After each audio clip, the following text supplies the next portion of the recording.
Visakha Andhra university strong rooms దగ్గర భద్రత కట్టుదిట్టం చేశారు పోలీసులు. ప్రస్తుతం అమల్లో ఉన్న 3 అంచెల భద్రతను మరింత పెంచిన అధికారులు 2 కిలోమీటర్ల పరిధిలో red zone, no fly zone ప్రకటించారు.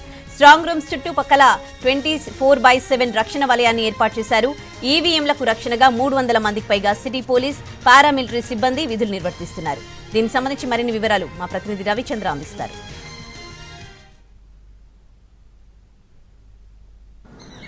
7 అసెంబ్లీ స్థానాలు ఒక పార్లమెంటరీ నియోజకవర్గానికి కౌంటింగ్ జరుగుతున్న ఆంధ్ర యూనివర్సిటీ ప్రాంగణాన్ని ప్రత్యేక నిషేధాజ్ఞలు అమల్లోకి వచ్చాయి. ఈ ప్రాంతాన్ని రెడ్ జోన్ గా ప్రకటించారు.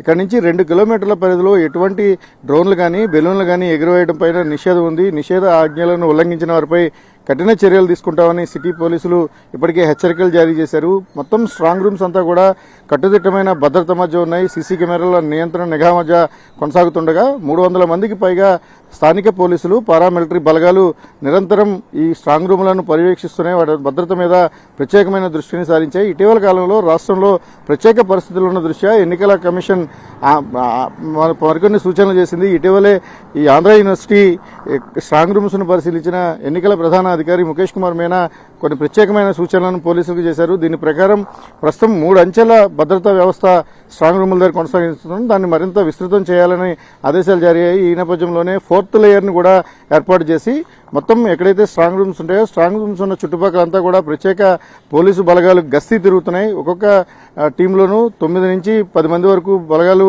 మోటార్ వాహనాలతో పాటు ఇతర ప్రత్యేకమైన వాహనాలను ఏర్పాటు చేసుకుని స్ట్రాంగ్ రూమ్స్ చుట్టుపక్కల ఎటువంటి కదలికలు నమోదైనా కూడా వారిపైన చర్యలు తీసుకోవడానికి స్ట్రైకింగ్ ఫోర్స్ గా తిరుగుతున్న పరిస్థితి ఉంది. ఇక విశాఖపట్నానికి సంబంధించినంత వరకు స్ట్రాంగ్ రూమ్స్ దగ్గర ప్రత్యేకమైన ఏర్పాట్లు ఉంటాయి. ఎవరైతే ఎన్నికల అధికారులు మినహాయించి మిగిలిన వారిని ఎవరిని కూడా ఈ చుట్టుపక్కల పరిస్థితులను రానివ్వడం లేదు.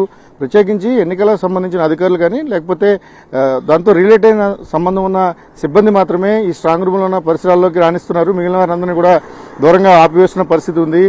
ఒక బలమైన ముళ్ల కంచెలను కూడా ఈ స్ట్రాంగ్ రూమ్స్ ఉన్న పరిసర ప్రాంతాల్లో ఏర్పాటు చేశారు. ఒక విధంగా శత్రు దుర్భేద్యమైన వ్యవస్థ ఇక్కడ సంసిద్ధంగా ఉంది. ఎటువంటి అల్లరి మూకలు కానీ లేకపోతే ఇతర అసాంఘిక శక్తులు ఎవరు కూడా స్ట్రాంగ్ రూమ్స్ ఉన్న చుట్టుపక్కల ప్రాంతాలకు రాకుండా నిరంతర పర్యవేక్షణ కొనసాగుతోంది. 300 మందికి పైగా పోలీసుల భద్రతా వలయంలో ఈ స్ట్రాంగ్ రూమ్స్ అన్ని కూడా చాలా సురక్షితంగా ఉన్నాయి.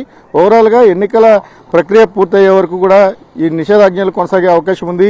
ఇక విశాఖపట్నంలో ఉన్న అత్యంత కీలకమైన ఈ ఆంధ్ర యూనివర్సిటీ దగ్గర ఈ భద్రతను మరింత విస్తృతం చేసే అవకాశాలు కూడా కనిపిస్తున్నాయి. ఎందుకంటే కీలకమైన అసెంబ్లీ స్థానాలకు ఇక్కడే కౌంటింగ్ జరగబోతోంది. విశాఖపట్నం పార్లమెంటరీ నియోజకవర్గ కౌంటింగ్ కూడా ఇక్కడే ఉంటుంది కాబట్టి ఒకవైపు భద్రతను కొనసాగిస్తూనే మరోవైపు ఎప్పటికప్పుడు తీసుకోవాల్సిన చర్యలను కూడా అధికారులు సమీక్షించుకుంటున్నారు. ఎన్నికల సంఘం ఆదేశాలకు అనుగుణంగా ఎప్పటికప్పుడు మార్పులు కూడా జరుగుతున్నాయి. ఓవరాల్ గా ప్రస్తుతం ఆంధ్ర యూనివర్సిటీ నుంచి 2 కిలోమీటర్ల పరిధిలో అంటే సిటీలో దాదాపు కీలకమైన ప్రాంతాలన్నీ కూడా నిషేధాజ్ఞల పరిధిలోకి వచ్చాయి. రెడ్ జోన్ కారణంగా ఈ ప్రాంతంలో ఎటువంటి డ్రోన్లు కానీ బెలూన్లు కానీ ఎగురవేయడం పైన నిషేధం అమల్లో ఉంది. కెమెరామెన్